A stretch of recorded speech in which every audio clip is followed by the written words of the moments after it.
Well, welcome. This is John Sarber with the Great Lakes Renewable Energy Association. And tonight we're participating in the National ASES, American Solar Energy Society National Tour, Solar Home Tour. And we have 4 speakers tonight that I'll introduce as we get to them in the schedule. I'm just going to ask that you just have a few questions at the end of each presentation, and then we'll take additional questions at the end.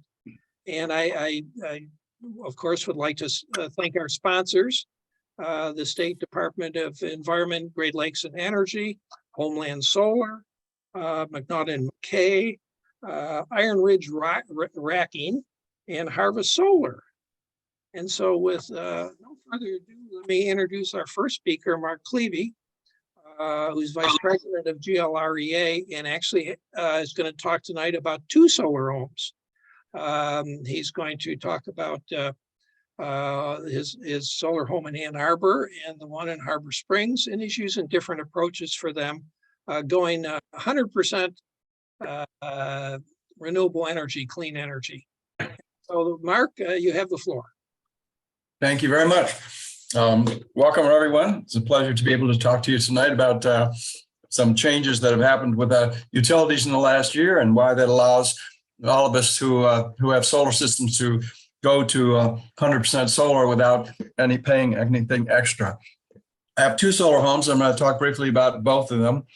I've been working in this area for a long time, 40 plus years. I'm currently the vice president of the Great Lakes Renewable Energy Association. I also do a couple other things. I was with the Energy Commission in Ann Arbor for a number of years, and I was also a co-founder and treasurer of Michigan Interfaith Power and Light on things that I've done. Anyway, I'm an energy efficient and solar house in Ann Arbor.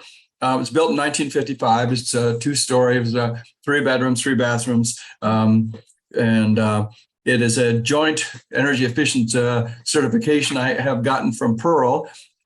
Worked through Michigan Saves to do an energy efficiency upgrade of the house, and then put on a solar system on the roof.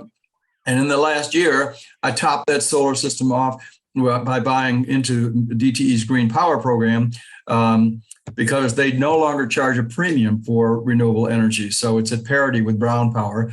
So for the same power that I was forced to buy from them anyway, I can now get green power and achieve 100% solar on my house. So my solar system is a 3.2 kilowatt system. I have 260 watt poly panels from Solar World. Solar Edge is from them as well. 3 kilowatt 240 single phase Solar Edge inverter. I didn't choose at the time the EV option of adding on, but I'll be buying an upgrade to that inverter next year. Iron Ridge Racking, they're one of the sponsors tonight. I've got warranties on the optimizers, 25 years, solar panels, 25 years. The inverters, 12 years. It's extendable to 25. And Homeland Solar, they put a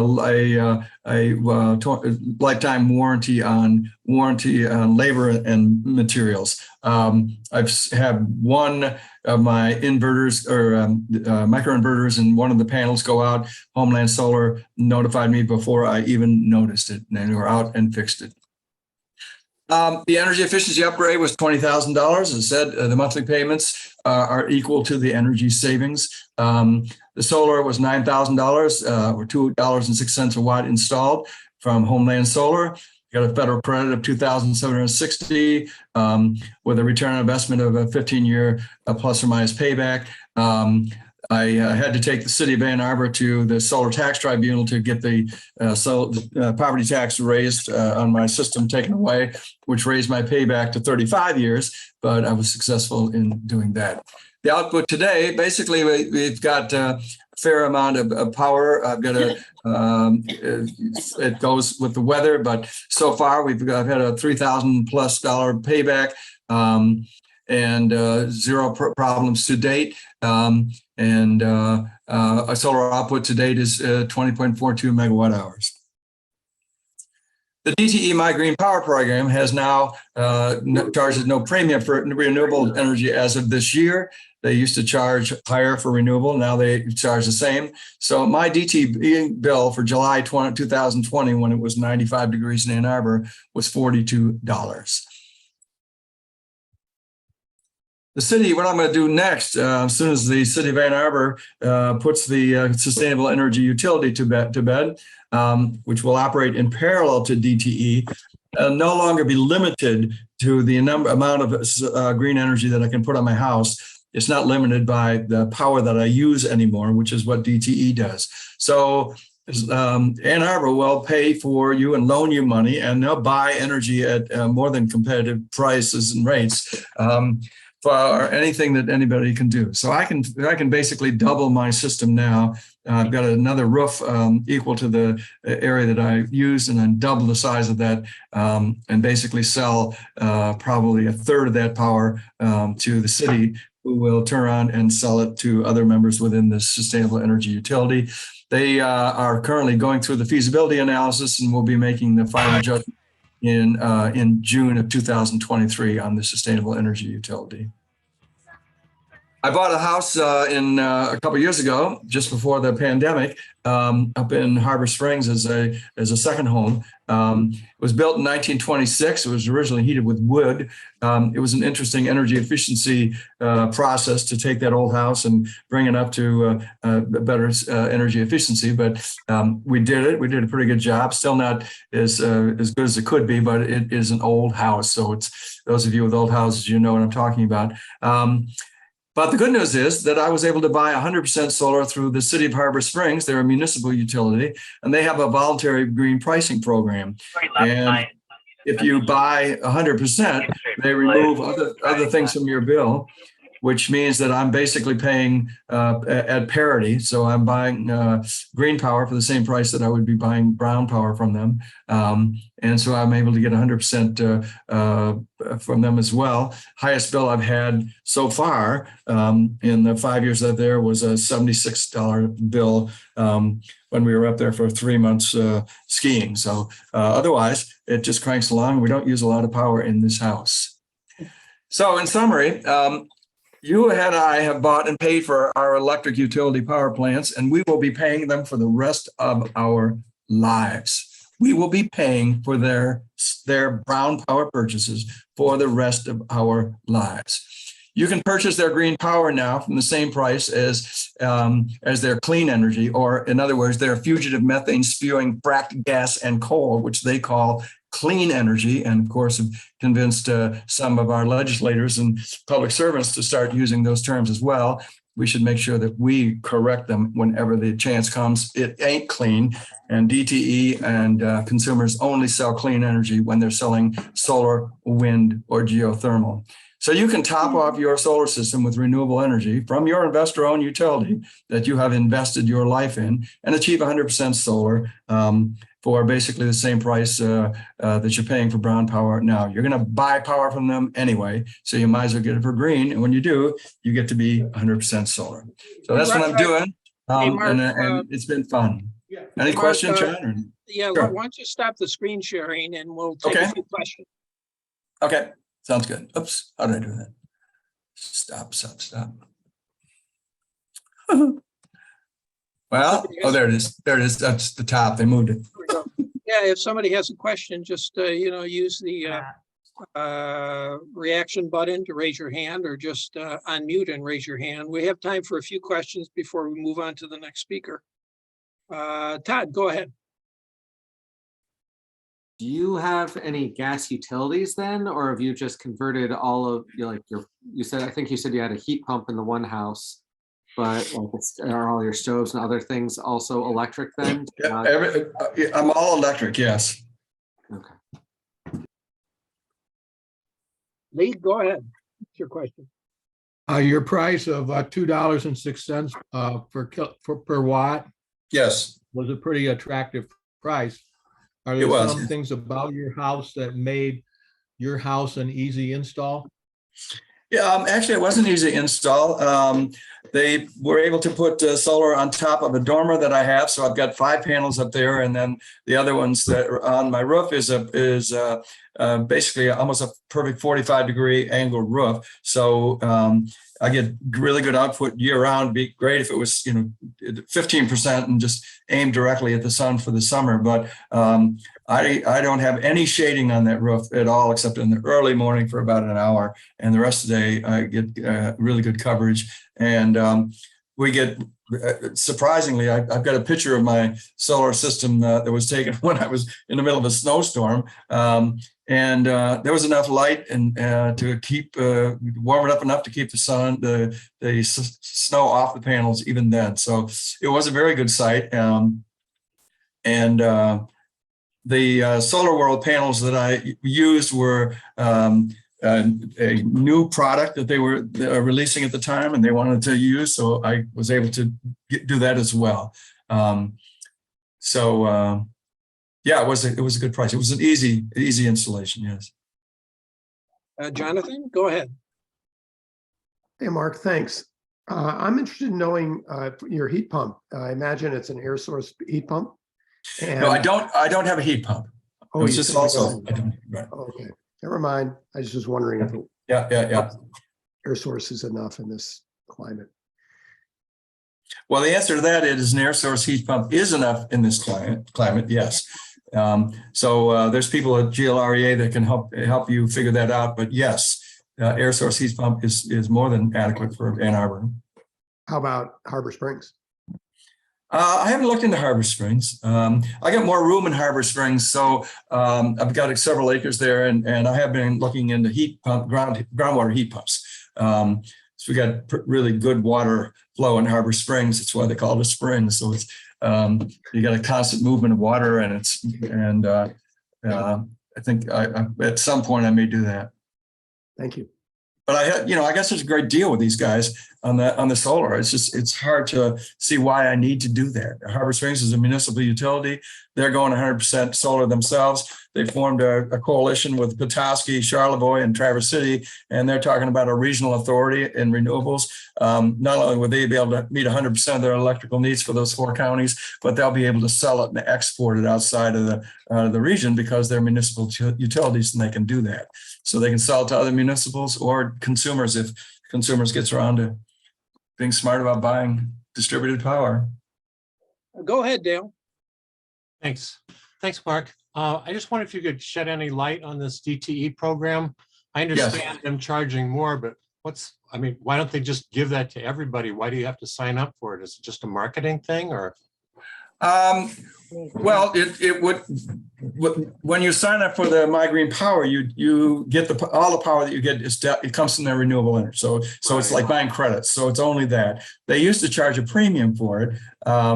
But I think given the fact that solar is less expensive than any other source of energy that they buy, they were really taking advantage of us. And so in this rate case this year, they've stopped doing that. We did a solar, John Richter did a thing last week on DTE's recent rate case and was quite adamant about how everybody should sign up for MiGreen Power and the equivalent of the consumers because it costs the same as Brown Power. And the more of their stuff that we buy, the greater the emphasis in their need to expand their green power. They're going to do it anyway, so let's speed them up.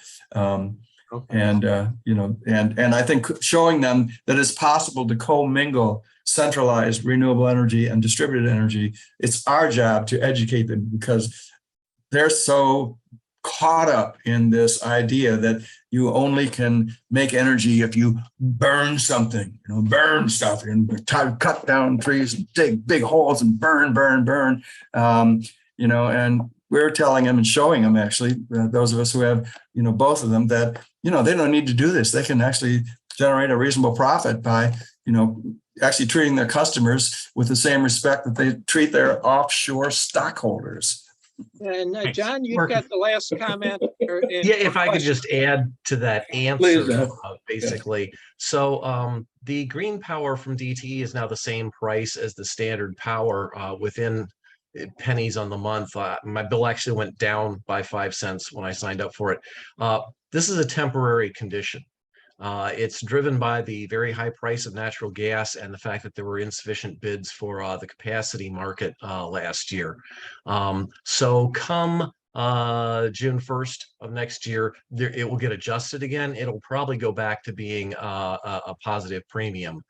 For now, it's a zero difference, and maybe it won't. It really depends very much on the price of natural gas.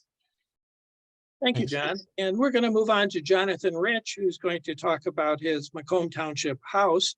He's fully electric, energy efficient, and he does have a ground source heat pump in addition to 2 different solar arrays that he installed at different times. Go ahead, Jonathan. Great. Thanks, John. And thanks for welcoming me tonight. Go ahead to the next slide, if you could. I built this house starting in 2013. So is that working? Yeah, I've got to figure it out. I should have tried that. There you go. So I began construction of this house in late 2013 and was able to finish it about 13 or 14 months later. In July of 2016, we put on a 33 panel, 9.4 kilowatt solar array. And then a couple of years ago, we were able to build a detached pole barn. And then just this past summer, added an additional 20 panels and 5.7 kilowatts. The house is, I would say pretty typical for the area, a little over 3,000 square feet. We do have an 812 pitch roof, which I'll talk about in a little detail on the next slide. 4 bedrooms, 3.5 baths. We are right at about 43 degrees north latitude. And really the roof panel or the roof design was set up to be optimized for solar. We had the intention of putting solar panels on this roof when we built the house, and we really kind of designed the house with that in mind. Some other energy efficiency measures that are included here. It is a fully electric house. We have no gas or propane. There is gas on the street, but we didn't even bother to plumb the house, knowing what our strategy was going to be for the appliances and for the energy system. We've got a ground sourced heat pump that is attached to a time of use meter. And then additionally, we designed the overhangs of the roof to optimize the shading of the windows on the southern exposure.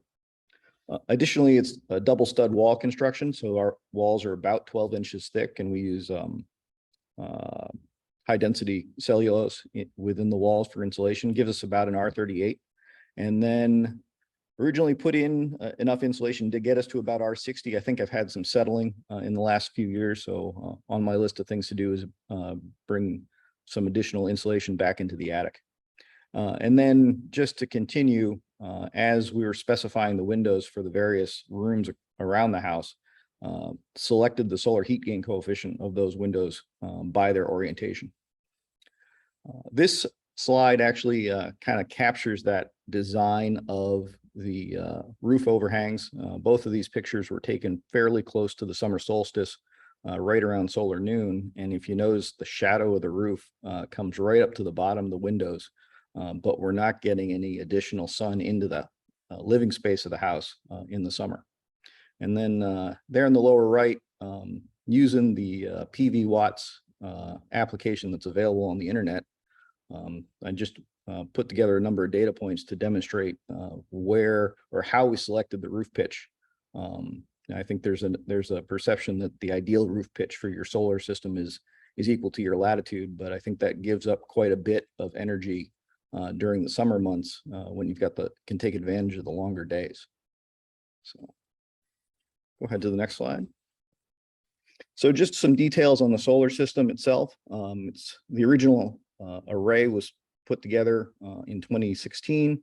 It's got 33 panels, and they're split into 2 different arrays. 20 panels feed the regular electrical system, and there are 13 panels that are dedicated to the time of use meter.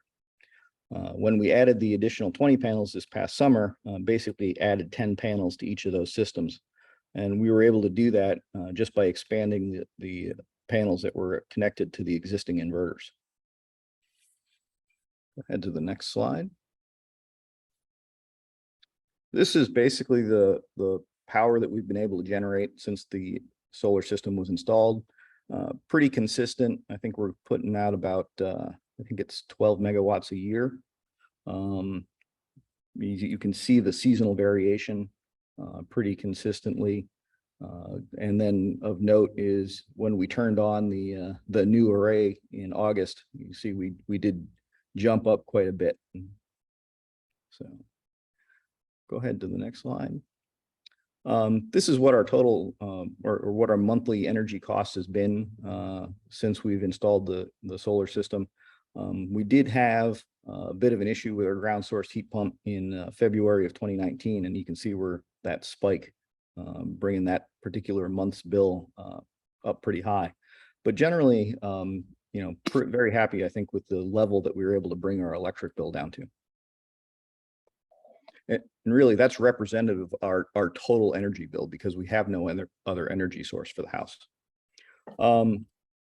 For the last several years, we've been actually out of the country. So we actually had put this solar system in place and then very shortly thereafter sort of unoccupied the residence for a little bit.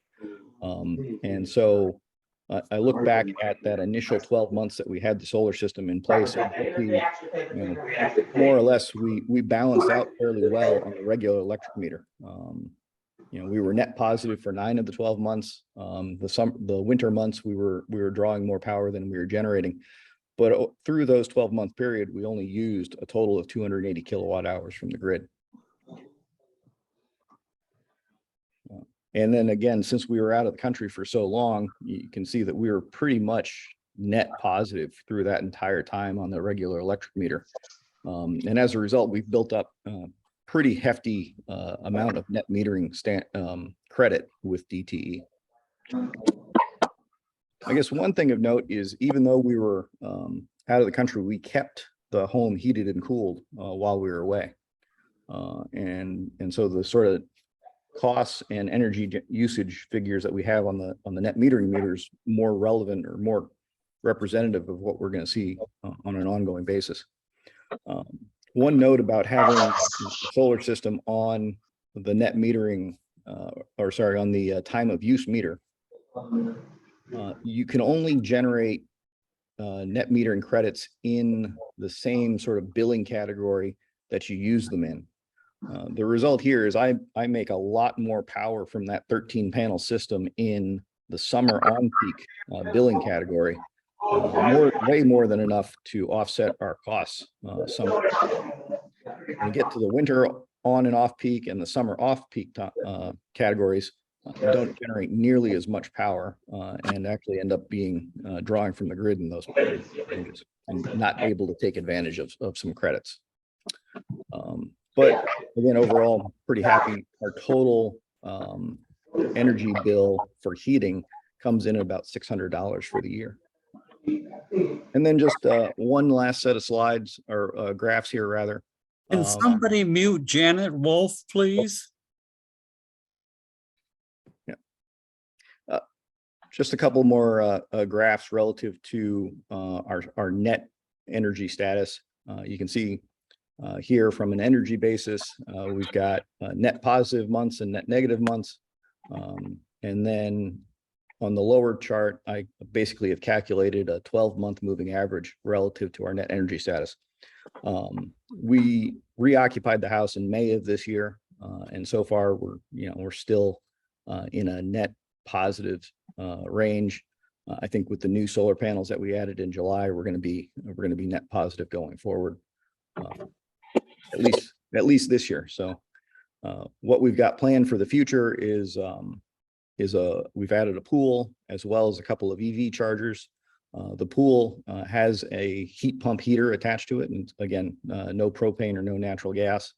And then we've got 2 EV chargers, one on each of the electrical systems, and so we expect to be able to balance which electrical system we're drawing off of to charge any EV we've got to take advantage of where we might have some credits that we're not able to use through our regular means.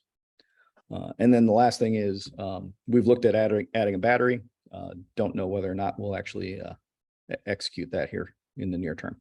So with that, any Hey, questions? Thank you, Jonathan. Questions for Jonathan?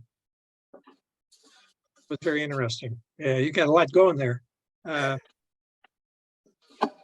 Any questions?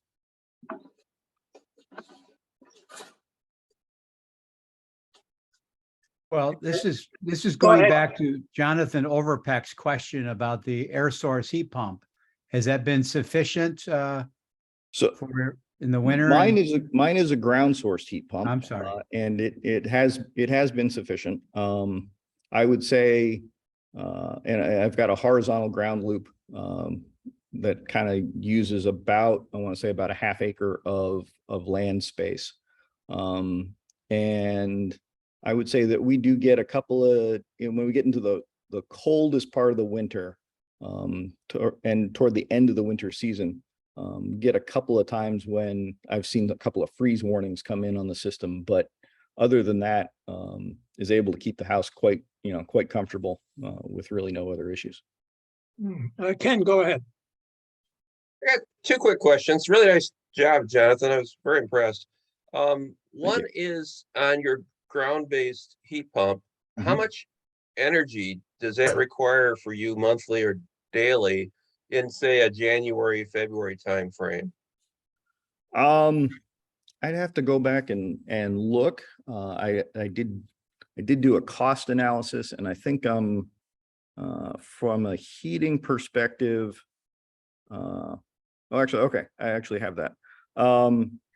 In February, it looks like I'm running about 58 kilowatt hours a day. Oh, that's not as high as I thought.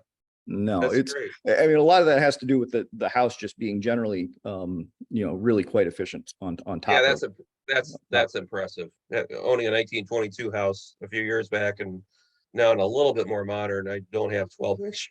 That's really impressive. The second question I had is, what would it take for you to comfortably go off grid? I haven't run that calculation yet. I think I probably puts me on the order of wanting to get to probably 2 or 3 batteries. Batteries, when I had them quoted this past year, were about $18,000 each. That to go, I'm actually, and at this point, I'm dumping a lot of power out to the grid on a fairly regular basis, way more than I could put into a battery, right? Right. And so I would, even with that, I'd top out those batteries. The question I think really would be when you get into the winter and you string 2 or 3 cloudy days in a row, that's where I think I'd be really hard pressed to be able to make that work off of a battery system or a reasonably sized battery system. I'm guessing you could go 3 or 4 days in the summer of full air conditioning, hot, humid August, cloudy days. Because of the insulation and because the ground source heat pump is, we're rejecting heat into the ground, at 50 degrees. We'll turn the air conditioner off on the first floor, only run it on the second floor. And my wife will sometimes complain we can make it like a meat locker in the summer. It is just, we can actually make the house quite cold. Thank you very much. Love it. Jonathan, go ahead.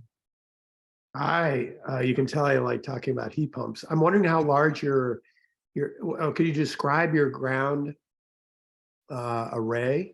Yeah, so And, they, how large it is? I Thanks. believe took the initial pipes out of the house and then split it into 5 individual loops that are, I believe, 150 linear feet, but then each loop is comprised of 900 feet of tubing. And so they're in a coil going out through the yard. And it's in the yard. Pretty much everything that's not detached garage or pool is consumed by that ground loop. And how deep is it? It was initially put 6 foot deep. I think as I had the yard graded after we were done with construction, it's probably a little bit deeper in some areas.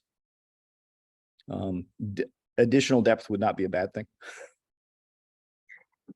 Thank you. Do you know how many tons your your heat I pump believe is? it's a 4-ton. And it's probably oversized. It could probably be smaller. It is variable speed compressor and a variable speed fan, and it tends to run most often in sort of the mid-range, kind of a setting 4 out of 10.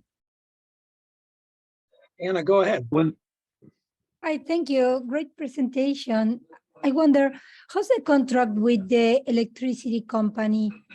Do they pay the same that they charge you per? So I'm just attached to DTE's standard net metering arrangement. Actually, if you were to go back and look at that chart in detail, in January of 21, I switched over to the green power system, and so there's a little blip in the monthly charge where I went from a fairly consistent $9 a month on the regular meter to about 11 or 12, paying the extra fee for the green power. But this is fairly in depth. The regular electric meter is very straightforward. Kilowatt hour goes out, and a kilowatt hour comes back, and I get credit for it. 2 go out, and 1 comes back. I get credit for 1 kilowatt hour. On the time of use meter, it's much more complicated because, as I said, if I generate an extra kilowatt hour summer on peak, I can use that credit summer on peak. I can't time shift that summer on peak hour to the winter months, which I can do with the regular meter. And I've done various spreadsheets to understand whether or not it would be advantageous to take that heating system off of the time of use billing scheme, and the lower rates you get on that time of use meter are so advantageous, it doesn't make sense, even though I'm generating credits summer on peak that are sort of trapped that I can't make use of until I plug an EV into it. It's good to have multiple uses. Now we're going to move on to Mary Braun, who's going to talk to us about making the Motor City a Solar City tour, which just happened this past Saturday. Mary, go ahead. John. Other John, Jonathan, and Mark, really interesting presentations, and I enjoyed hearing, what you're doing with solar on your homes. I'm kind of, my presentation is a little bit different. I'm not going to talk about solar I have on my own home. I do have it. I do not keep track of it with spreadsheets the way that Jonathan does. So kudos to you. But I'm here to talk about some different solar projects that are going on in Detroit. So I am with the North End Woodward Community Coalition, and back in the spring, the Knight Foundation tasked us with sort of defining what community-based and community-led solar could look like in Detroit, given the obvious hurdles here in Michigan for community solar. So we sort of launched this campaign last weekend with the Making the Motor City a Solar City tour. It was great. We had a lot of in-person as well as virtual events, and we made a video as part of the tour. It was one of our virtual events. People could come and watch this video that we made, sort of showcasing the different ways that solar is being used in Detroit. So there were kind of 2 purposes for the video. One is to inform people who might not have nearly as much knowledge as those of us on this call about why the traditional sources of energy are problematic. So I'm going to skip over that part of the video, since everybody here, like I said, probably understands that already. And I'm going to skip to the portion of the video where we have people from the community who live in Detroit talking about the ways that they're using solar. We really want to show Detroiters and show people throughout Michigan and around the country that Detroiters do want solar energy. They want to bring it to their city, particularly LMI households, Black and Brown folks who don't, we don't traditionally think about as having an interest in solar solutions, that they want it and that they're already using it.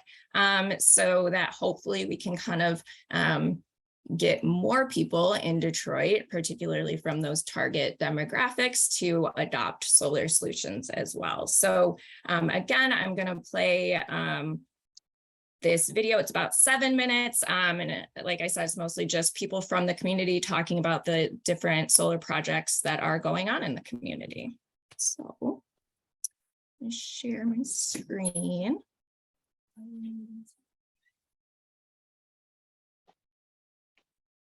Good, can you see it? Yep. Some communities are already making the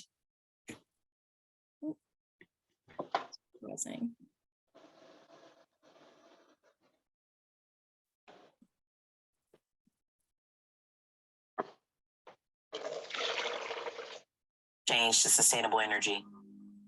If you aren't familiar with it, the Cass Community Social Services Tiny Homes neighborhood serves to fight poverty, create opportunities, and build community through the development of eco-friendly and affordable tiny homes. All residents of the neighborhood qualify as low-income workers and come from a variety of backgrounds and experiences. Residents agree to pay $350 a month for 7 years, at the end of which they will own the home. In partnership with Strawberry Solar, CCSS established custom solar panel arrays to serve all of the homes in the neighborhood, lowering residents' monthly energy bills and contributing to a greener Detroit. Due to the small roof sizes and differing roof orientations, the traditional rooftop array did not make sense for these homes. Instead, Strawberry Solar designed custom pole-mounted arrays and positioned them in each yard facing south, the best direction for solar panels to face in order to optimize sun exposure.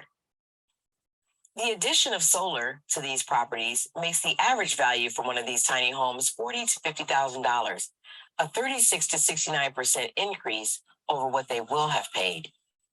Moreover, the reduction in utility bills resulting from solar ranges from 20 to 50% savings, or around $1,000 per year.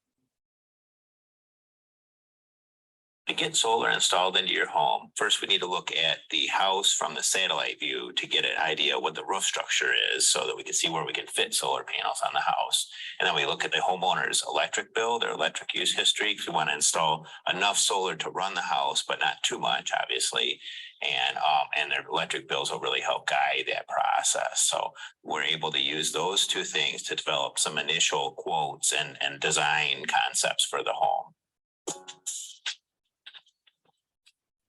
We bought our house in 2013, and one of the priorities we had, even before we moved in, was making sure that we did everything possible to perform a sustainable renovation and have as low of an environmental impact as we could, and make sure that we were using renewables. We purchased this property about 20 years ago, and we decided to have this as a community space. So we made it out of basically a power station where you can charge up your phones in case the power goes out in the neighborhood. You can fix your bike, and we also have solar panels where you can get the free Wi-Fi. How do you take a historic wreck of a building and create a renewable energy project out of it? We decided, let's just do the right thing. The building was all set to go for renovation, and it was, wait a second, engineer this over again. We're going to put in geothermal and solar. Let's see what that looks like. There are a lot of organization companies that support, kind of this turnkey design and permitting of solar projects. So we were able to work with a solar designer and permitting agency from start to finish. We handle all the nuts and bolts of the process. We will handle all the paperwork with both the city and with DTE. There's quite a bit of permitting and kind of red tape stuff that we need to go through to get the project installed. We handle all that paperwork and coordination. So we know what the rules are with both the city and with DTE, so the homeowner doesn't have to do anything. We installed 2 solar power charging stations about 2 years ago to give access to the community at the park for internet and also to charge their equipment. So whether it's cell phones, computers and things of that sort, we've installed that to give them a resource. Built in 1921, the building at 4444 2nd Avenue was originally built as an automotive showroom. In 2007, it was bought by Tom and Peggy Brennan, who worked to transform it into the sustainable co-working space it is today. Some of the most notable sustainable design features of the Green Garage include Michigan native plant gardens, on-site composting, building material reuse, and of course, solar panels. Bennett Park is a staple of the community. So we have like hundreds of people throughout the week that comes up here to either have events or just to bring the children up here. This park is important to me because I stayed on Brush, probably 4 blocks down from this park. Grew up here, my children come here. I still have family members and friends that come up to the park. So it's real close to my heart as far as what we do in the community. Green Garage is home to not only 50 solar PV panels, which generate electricity, but also to 10 solar thermal panels, which use solar power to heat the building. These features allow Green Garage to operate using just 10% of the energy used by traditional office buildings. And what's really cool is that Green Garage makes their usage information available to the public. If you're a huge solar fan, you might be interested in checking out their usage charts at the link on the screen. Our solar system is a 20 kilowatt system. Every day that the sun shines, we're shaving about half of our electric bill off. We had 18 total solar panels, and then since 2014 added 2, and so now we're at 20. The whole system is about 5.2 kilowatts, and each panel is around 260 watts. We have 21 solar panels that power our house. We save quite a bit a month. Before we had it, our bills were pretty high. We insulated the house and then we had the solar panels installed, and we noticed a big difference in our electric bill. The solar panels actually provide a little over 50% of all of our electricity when we look at our bill. It's not exclusively solar powered. In the summer months when we get a lot of sun, our house is more solar powered than in the winter when it may be grayer and we have a little less efficiency in our power generation. This is a 27,000 square foot building, and it's apartments as well as commercial uses. So you have 20 refrigerators and dishwashers, and we have utility or laundry on each floor. We have the tea shop with all sorts of things humming along down there. What we pay for all the lights, all the electricity on a monthly basis, it ranges from $600 to $800 a month for a 27,000 square foot building.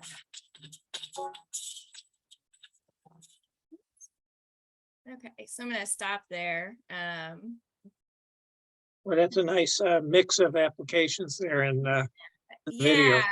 And my only regret is that we couldn't showcase all of them. I mean, there's so many cool ways that solar is being used in Detroit. There's different solar projects around the city. Yeah, those are just some of them. And some of you, I'm sure, probably recognize Diane Van Buren, who's been on a lot of these calls. She's fantastic. And that's actually an older video that was made, but she gave us sort of, you know, she allowed us to use it for this video. So that was very kind of her. But, yeah. Questions for Mary?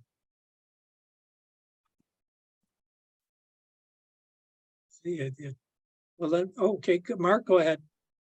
Yeah, Mary, nice. Diane, a special solar person, but she's also on GLRA's board of directors. So we love her, and she's a great asset all the way around. So good stuff. I did some work with Green Garage when I was working with the state, and we did a feasibility analysis for bioreactors there. And do you know if I haven't kept up with that? Do you know? Did they ever follow through on that? Do you know? You're on mute, I think. Oops, sorry. Not that I know of. From the information that we got from them, I don't recall seeing that on there. Do not quote me on that because I could be wrong. They're great people. I loved them. It's good. Yeah, they're doing awesome things. I see. Well, first Nathan and then Marcia. Go ahead, Nathan. Yeah, I've had people come to my house and offer solar panels and so on and so forth, but they want me to cut down a nice tree, and the tree is a beautiful tree, and it provides shade and oxygen and so on and so on. So my question is, are there smaller projects that these companies will take on and not have to cover your whole house or make the whole roof line available to them? Yeah, you know, I mean, speaking for myself, I have a relatively small solar system on my house. It's less than 3 kilowatts. And, you know, not all solar installers will do that because of economies of scale. They like to do bigger projects and make more money. But I think you can find people who are willing to do that if you kind of shop around. And as a lot of people know here, we do have a list of solar installers in the GLREA business directory on our website. And so we've got, I would think, about 30 solar installers all over the state of Michigan. So it may take you a little more time to find somebody willing to do a small project, but there are people out there who would be willing to do it. And I guess, Marcia, did you have you want to make a comment? Yeah, I just want to say also solarized programs. We did a bunch of solarized programs here in Ann Arbor, and Great Lakes Renewable Energy Association is doing solarized projects around the state now. And in those projects, you have several people who want to put solar up of different kinds, all by basically, from the same contractor all at the same time. So they're commingling larger projects and smaller projects together, and able to secure, in some cases, up to 15% discounts. So the labor savings and the economy of scale savings for those solarized programs is so great for the solar companies that they're often able to do smaller projects along the way. So John Freeman is our executive director. I'd recommend you getting in touch with John and letting him know where you are and see there may be a solarized program going on in your neighborhood, or certainly one could be started up. So that's one of the ways to do this. And I wouldn't cut down a tree either, to say the truth. So I wouldn't agree. either. And GLREA is working with a number of communities in Michigan to help them with doing solarized programs. So if you think your community would be a good candidate for a solarized program, just contact John, and GLRE will try to we'll work with you on developing a local community focused program. Lee, go ahead.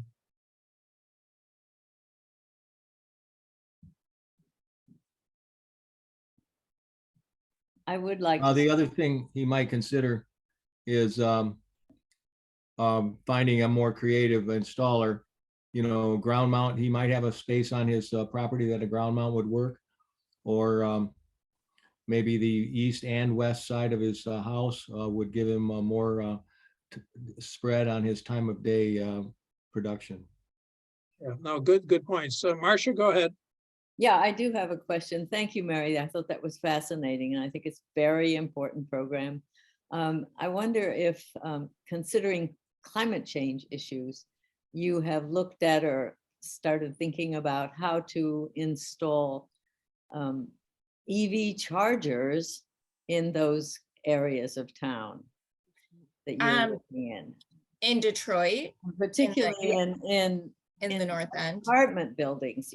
This is an issue in an apartment. So there are actually a couple of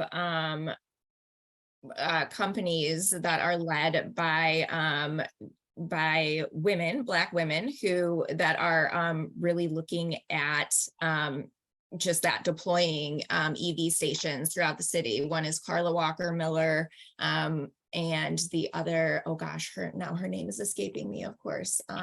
Oh gosh, this is embarrassing. There is another, Natalie King, I believe is her name. And they're both working on getting EVs charging stations throughout specifically low-income areas of Detroit. Good, thank you. Right, go ahead, Ken.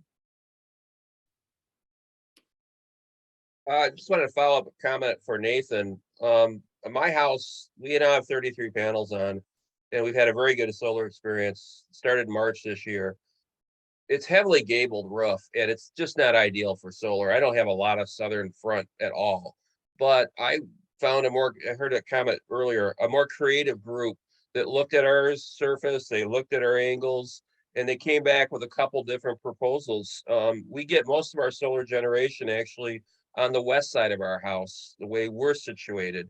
So I would look for a more creative group to do it. They're not all that good. I've looked at 4 or 5 groups.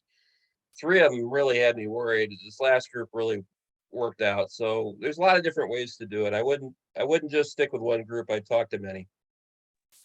Good advice. Mark, go ahead. Yeah, just quickly to Marcia's point and Mary's point about EV chargers. There's a bunch of money in the Inflation Reduction Act that's going to come to communities to install EV chargers. And I think that people who are involved in solar energy need to be particularly aware of something, that unless we make a specific requirement that those EV chargers that are put in low-income communities are powered with solar energy, they will be powered with fracked gas and coal. So if you put up an EV charger and plug it into DTE, the negative emissions from DTE cancels out the benefits of the EV charger. So let me be really blunt. Putting an EV charger in a low-income community and plugging it into DTE's dirty power is not sustainable. And we need to make sure that there's the local communities, the nonprofits that are doing this, are getting a grant to do this. They're doing it the right way. And if they're not doing it the right way, if we're not powering these EV chargers with renewable energy, then we are wasting dollars and we are insulting low-income communities by greenwashing this stuff. So, let's go the extra mile here and tell our communities, because I can tell you that utilities are drooling over EV chargers being plugged into coal and methane spewing fracked gas powered electricity, so they don't have to do anything real like put up solar panels or allow us to do solar panels. So sharpen your pencils on this one. Go ahead, Dale. Thank you. We're thinking about putting in a heat pump, but now with the Inflation Reduction Act, we understand that we will get a lot more money back from the government if we wait till January 1st. Is there any way, does anybody know if companies are willing to somehow, is it possible to start the installation, but then not turn it on till January 1st and then get the newer incentive? Or do we just have to wait till January 1st to even start the process? Yeah, that's a good question. I don't know the answer to it, but we are going to have a speaker next week who's going to talk about the Inflation Reduction Act. Okay. So come back next week. Okay, thanks. I'd like to make a comment on that. I have a condo in Traverse City, and we were trying to get some heat pumps. We have to replace some of the heat pumps in our building. And the lag time for getting them is huge. So you ought to order now and tell them when you want to put them in, because you're going to have to wait if you wait till January. That's what our experience is. Most likely, the way tax credits work, it's most likely either when you purchase it, which isn't necessarily when you order it, or when it's installed and operational. But again, I'm speculating, so come back next Thursday. Other questions before we kind of for any of our speakers? Lee, go ahead. You're in the dark and you're muted. Anyone that buys a heat pump, though, should consider what their additional energy ideas include, because some heat pumps have high inrush currents, and they won't be supported by a battery or some other thing that they might have in the system. And so they should be sure to find a heat pump with either de-stroking or a soft start on the motor, so that they can start it with some of the other energy efficient equipment that they plan to install with it. Yeah, and one thing you may find out too is that in some situations, with new electrical using equipment, they may have to upgrade an older electrical panel, which would be additional expense. That has become an issue for some folks, but again, it could be a very good investment if for both your pocketbook and the environment, because when I've looked into air source heat pumps for both hot water heater and furnaces, the economics weren't compelling, but you're buying such more efficient equipment. I mean, by magnitude, and obviously you're helping the environment too. And so it's something I think everybody should look at and be ready if their furnace or hot water heater, which maybe uses gas, dies, that you're kind of ready to kind of consider an alternative. The big problem with a lot of folks is that, you wait to the last minute. It's usually at a very bad time for something to fail, right? And it's either it's really hot or really cold, and most people don't want to wait around to kind of research heat pumps. So let's see, we've got 5 more minutes. So Lee, go ahead.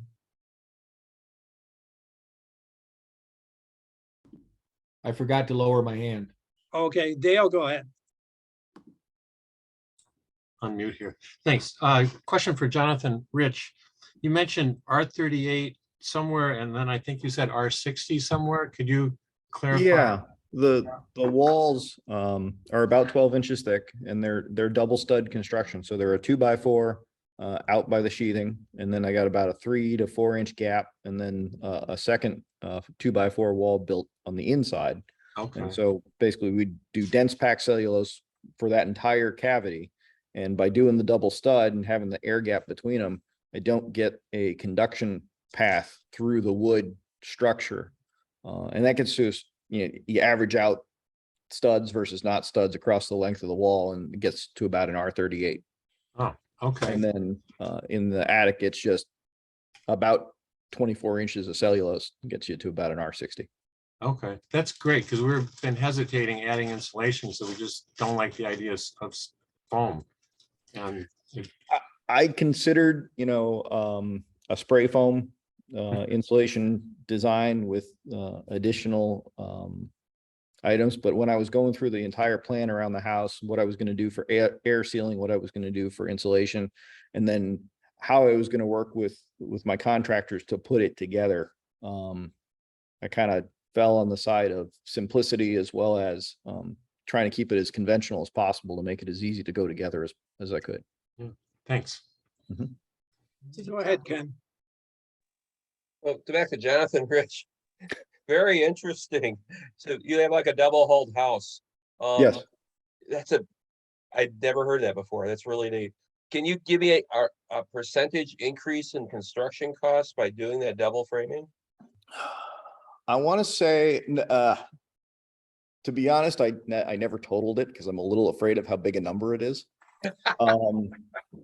And I worked with a company that does an option where they build the exterior and the shell of the house, and then I was able to go ahead and put into it the finished products on the inside and finish it out and detail it as I wanted. I want to say that the increase to do the double stud construction and the incremental increase in the insulation was about $11,000 at the time. Oh, incremental then. Yeah, but that was 5 years ago or 7 years ago. Yeah. And Thank you very much. Right. Yeah, go ahead, Dale. John, did you say who you had do the dense pack cellulose? It was the same company that did the exterior shell. I have to go back and see if I. So they did the construction and did the insulation. It wasn't just an insulation company. Yeah. Okay. I'm looking for someone to do that as I tear out the inside of my house, at least in one end, and build a new inner wall and then fill it with cellulose. Same idea. They did a nice job, but this was the first time they had done a wall with that thickness of insulation, and their normal procedure is to use, to take the cellulose and add some moisture to it and then spray it onto the walls and then that moisture helps hold it. But with as much as I had, that technique did not work. They had to come back and put a netting over the interior wall and then fill in between. Yeah, okay. Wow. Okay, Mark, you get the last comment or question. Yeah, it's just a question. Do you have to vent those walls? I mean, is there an airspace in there? There is no airspace. There is I no did airspace. include every 8 feet a fire break, right? So a layer of Okay. drywall and some fire stop to make sure that in theory, the cellulose would not let fire run through a Yeah, cavity like right. that. But we did put the break in there just as an added preventative. And again, in theory, even though that wall is 12 inches thick, it should still dry to the outside. There is some concern, I think, in green building circles that if you have a double stud wall, yes, that you potentially get condensation on the outer wall. My northern wall never sees sun, or very, I guess there's a period in the summer where it sees a little bit of sun in the morning and a little bit of sun in the evening, but for the most Right. part, that wall is fairly cold. I've been monitoring it and just keeping an eye on it, and so far I've had no problems. Huh. Excellent. Good stuff. Let me thank our three speakers, Mark and Jonathan and Mary. And like I mentioned, next week, we're going to have a speaker on the IRA. John, do you have anything you'd like to add about that? No, it's going to be a wonderful event. We're going to have Will Kenworthy, who works with Volt Solar, which is another 501c3 policy and advocacy organization based out of Chicago. He's a real knowledgeable and really nice person. So I really encourage all of you to tune in next week. And just today, there was an article that Credit Suisse, the bank, the European bank, thinks that this act is going to have even a greater positive impact on the transition to renewable energy than even what has been currently predicted. So I think it's going to be, this is really cutting edge legislation. And so we're going to learn more about it next week. So please join us. Yeah. Hey, thanks for everybody for coming, and hope to see you next week. Take care.